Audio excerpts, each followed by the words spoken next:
I'm currently in the Ukrainian city of Lviv.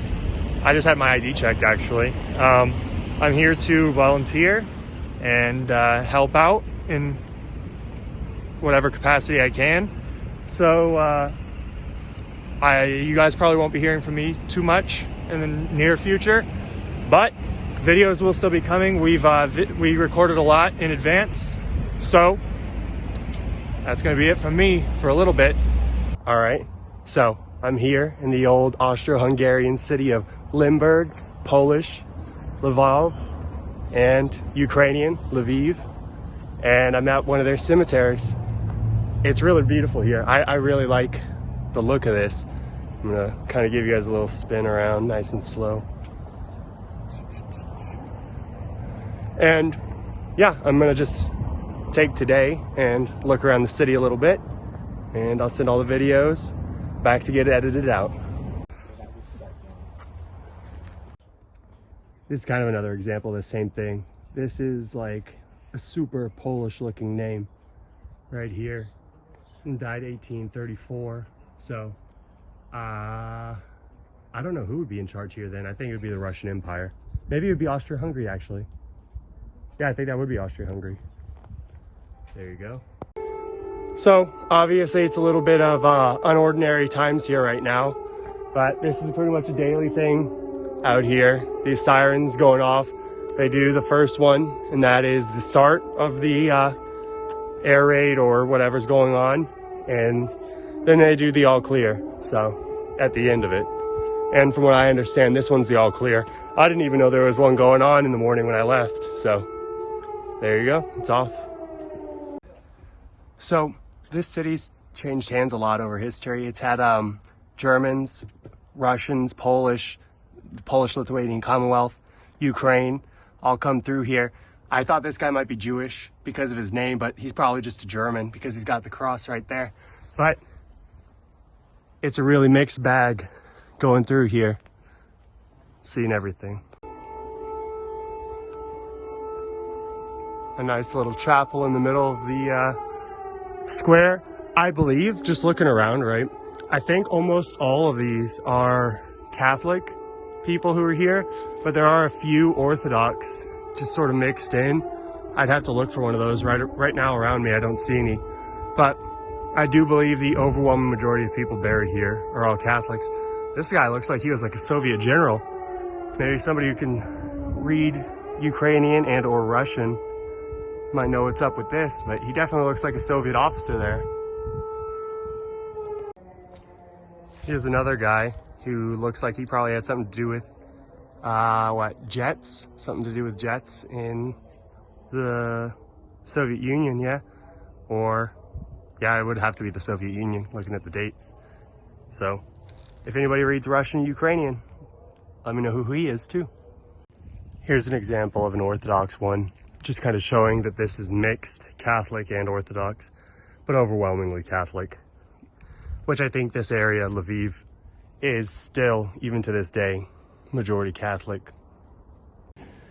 So behind me, all these crosses have the death date falling sometime in the time frame of World War I.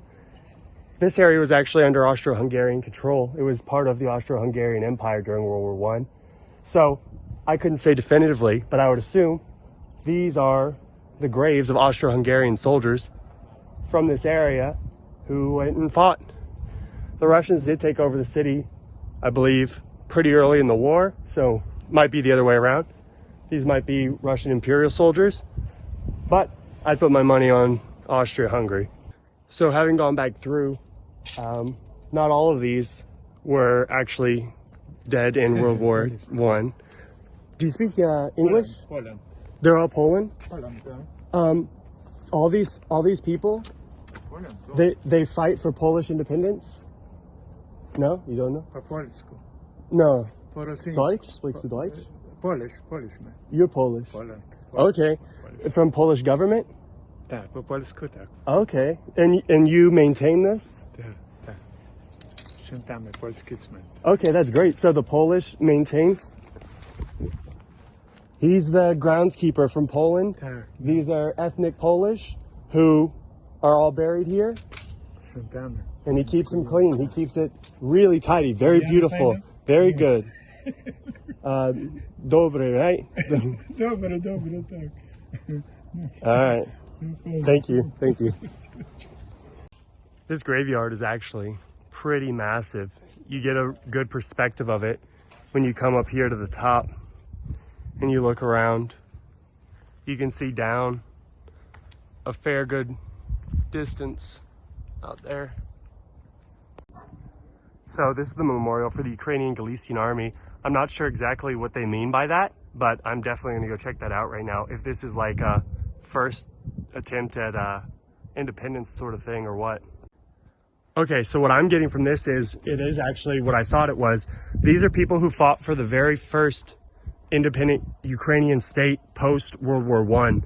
These people who are the ones that fought the Bolsheviks, and also, I believe they fought the Polish for a little bit. They were basically a part, like a Polish puppet state that they were trying to set up so they have a buffer with the Russians to the southeast. And yeah, all these are like 1918, 1919. So these guys fought for independent Ukraine, just like it's happening right now.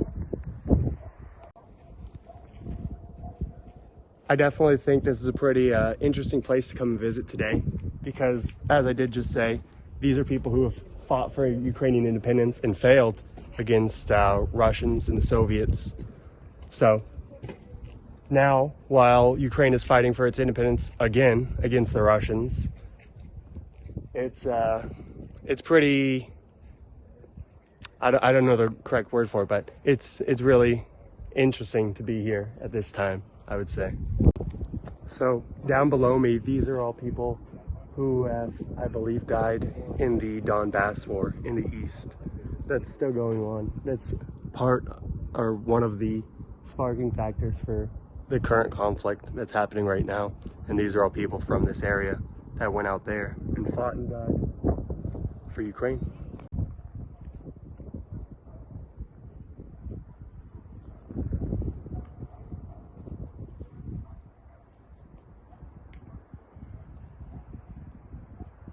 These are all people who fell during the Donbass insurgency. Most of it looks like early days of the war.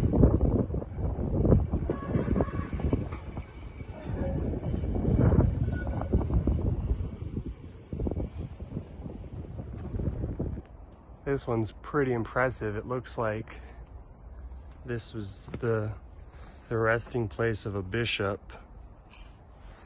You can see it here. Pretty intricate. We don't really have very much like this in the US. I could see this being in like New Orleans though.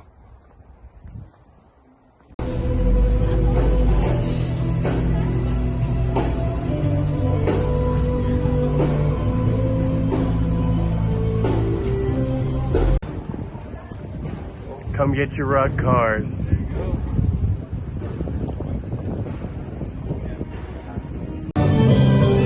All right, right here in the square.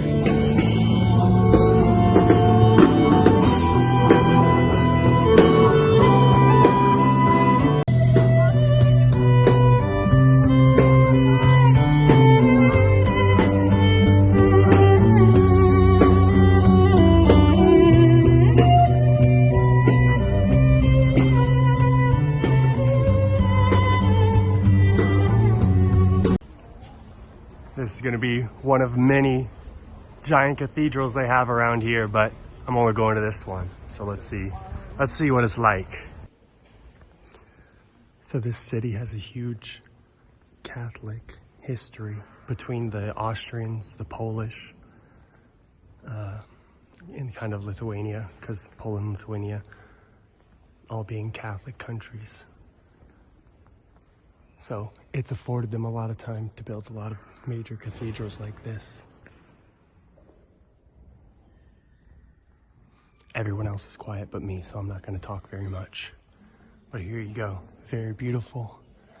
This is the first Eastern European cathedral I've ever been in. And it definitely stands on par with the others I've been to. It's very beautiful, very ornate, Very bright colors in here, actually. I don't know if that's something I usually see in these.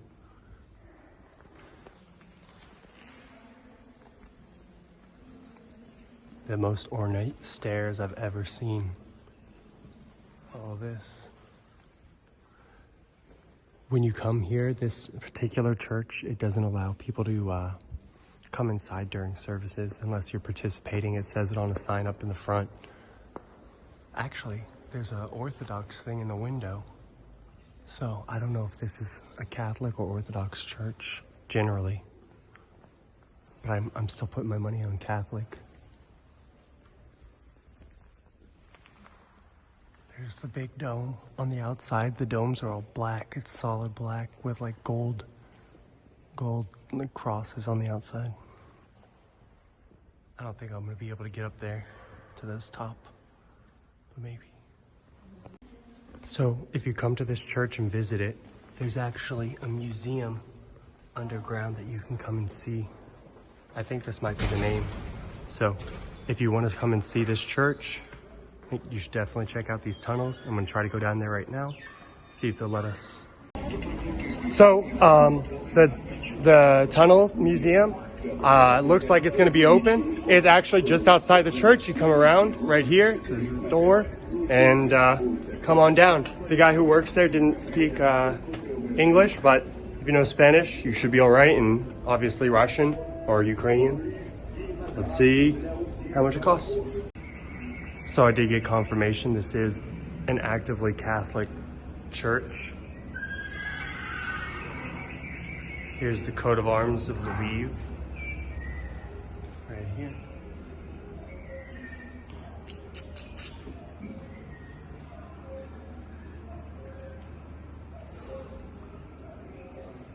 This kind of shows you, I don't know the exact date, but it's definitely looking medieval because it's got the Holy Roman Empire, right?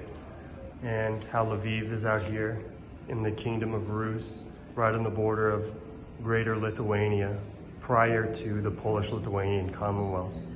So just remember, when all the Polish people are getting nationalistic about the Polish-Lithuanian Commonwealth, Lithuania brought a lot more to the table than Poland.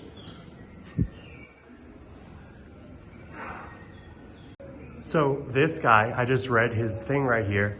His name is Danilo, Danilo, and he is basically the guy who broke this part of Ukraine / the Rus, away from the Mongols. This is the guy that got the Mongols out of here and made it, I don't know, European again? I don't know if you want to call it that, but this is like replicas of him and his guys, his soldiers, which I think is really interesting.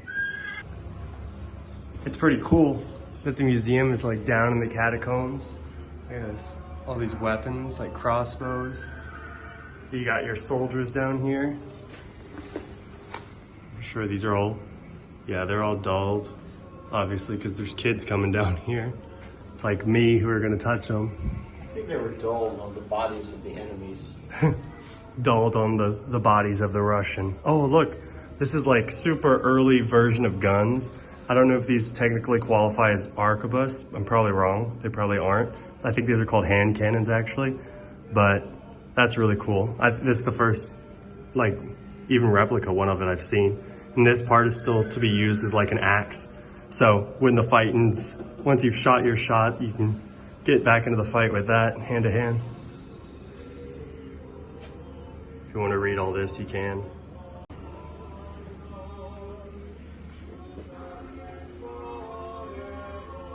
This guy looks kind of scary. Scary wizard guy. I know he's a priest, but different than traditional American ideas of what a priest looks like, I'd say.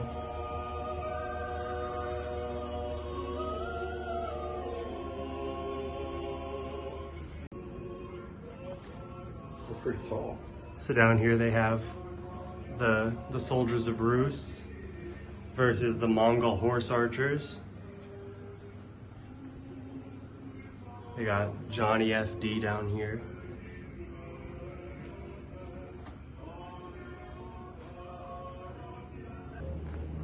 Let's figure out who this king is right here. Constance? No, that's the daughter.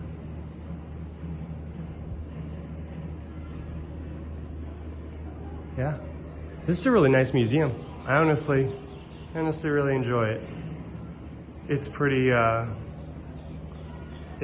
bare bones, I'd say. There's not a ton of like artifacts. There are some like these right here, but I really like all the information they have, and they have it pretty interactive. There was an area back there, like a photo zone where you could dress up in like traditional clothing.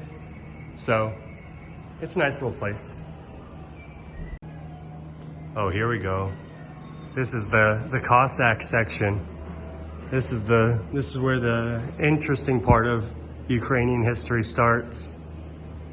The Cossack slave soldiers rose up, made their own country, and then they were like the enforcers for Russia for hundreds of years. So yeah, the Cossacks were like crazy good soldiers. Really, really good. They fought for years and years and years. They're actually the guys who pushed Russia's borders so far to the east. Basically, the Tsar gave them just free reign to keep conquering and conquering and conquering, and they made it all the way to the ocean, all the way to the Pacific.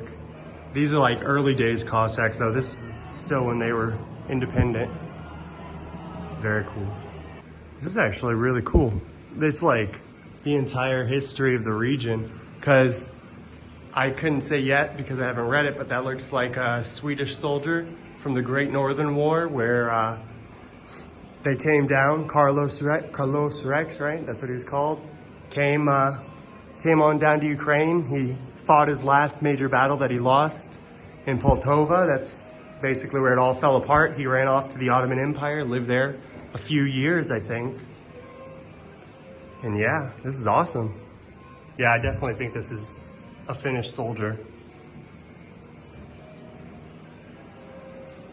This is really cool. I wish there was more English writing up. There's some, there it is. Well, not for that part though. All right, let's see what's next after the Swedish. Yeah, I honestly couldn't say what this is all about. This guy looks Turkish though, or like Tatar maybe.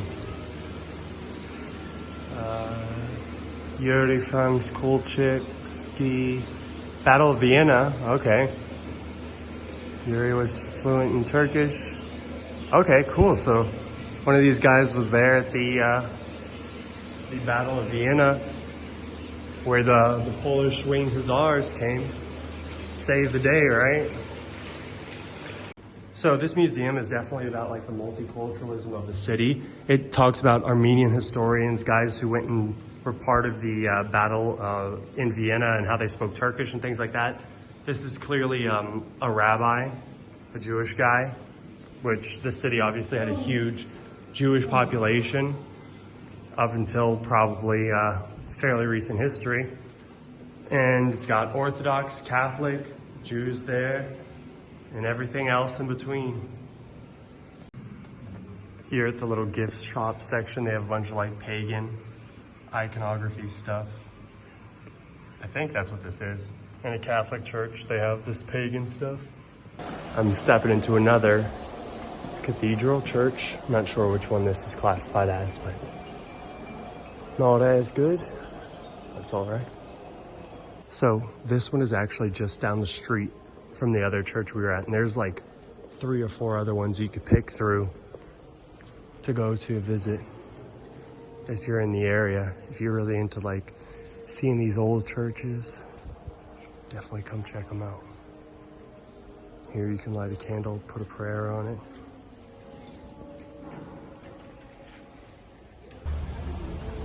Here's another, what looks like a cathedral. So the last one, just behind us there, this one, is originally a Jesuit and then Greek Orthodox or Greek Catholic church. And then I'm not sure what this one's gonna end up being, but I'm gonna head inside and figure it all out. A lot of this stuff, because of its Polish history and heritage, has a Ukrainian, Polish, and then also for tourists, English version of everything. So it's been pretty easy to become well informed on all this stuff.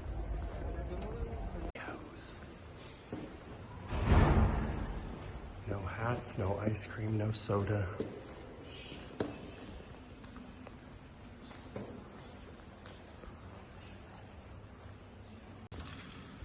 It looks like they're getting ready for maybe services to start.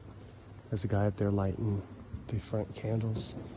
People over here doing prayers, dedicating them to whatever. Beautiful, beautiful place.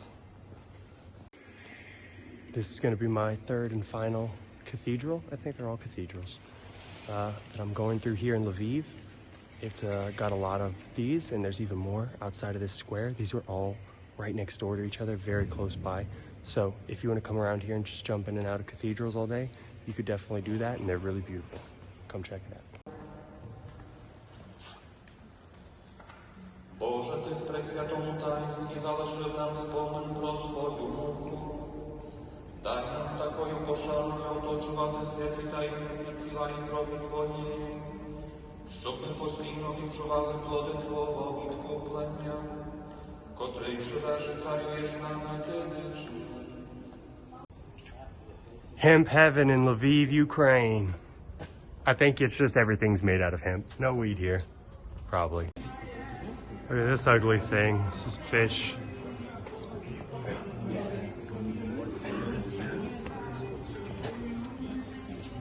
It's a Putin fish. So even with the war going on, things have been pretty normal here. You can actually see right here, kids on their little Jeep things, electric Jeeps. This is pretty much the center of the city. And that's gonna be it for me. Don't forget to like, comment, subscribe. And I was actually just on the news right now. So if you saw the MSNBC thing that happened in between this video happening. Mountains and on the river. Life is Older than the trees, younger than the mountains, growing like a breeze, country roads, take me home. You're early, buddy. To the place I belong, West Virginia, Mountain Mama, take me home, country roads.